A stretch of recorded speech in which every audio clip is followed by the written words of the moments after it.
Hi guys, welcome to our new video. നമ്മൾ ഇന്ന് ഒരു എക്സ്പെരിമെൻ്റ് ആണ് ചെയ്യാൻ പോകുന്നത്. അതിനാണ് ഞാൻ ഈ വെള്ളമൊക്കെ ആയിട്ട് വന്നിരിക്കുന്നത്. നമുക്ക് എക്സ്പെരിമെൻറ്റിലേക്ക് കിടക്കാം.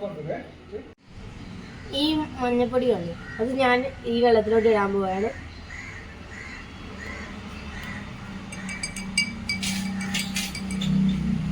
ഇതിൻ്റെ ഇപ്പോൾ കളർ എന്തായി?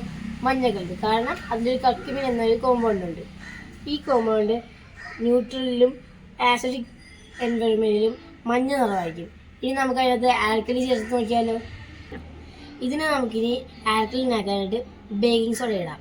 അപ്പോൾ എന്ത് സംഭവിക്കുമെന്ന് നോക്കാം.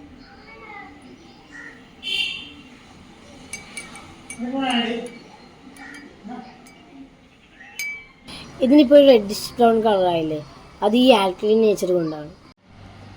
ഇതിന് നമുക്കിനി മഞ്ഞയിലേക്ക് തിരിച്ചാക്കാനായിട്ട് ലെമൺ ആഡ് ചെയ്യാൻ മതി, അതിൻ്റെ അസിഡിക് നേച്ചർ എടുക്കാൻ. എൻ്റെ ഇപ്പോൾ ലെമൺ ഇല്ലാത്തതുകൊണ്ട് ഇപ്പോൾ ഞങ്ങളത് ചെയ്യുന്നില്ല. അപ്പോൾ ഞങ്ങളുടെ ഈ കുഞ്ഞു വീഡിയോ ഇഷ്ടപ്പെട്ടെങ്കിൽ, അത് ഇൻഫോർമേറ്റീവ് ആയി തോന്നുന്നെങ്കിൽ ലൈക്ക് ചെയ്യുക, സബ്സ്ക്രൈബ് ചെയ്യുക. Thank you.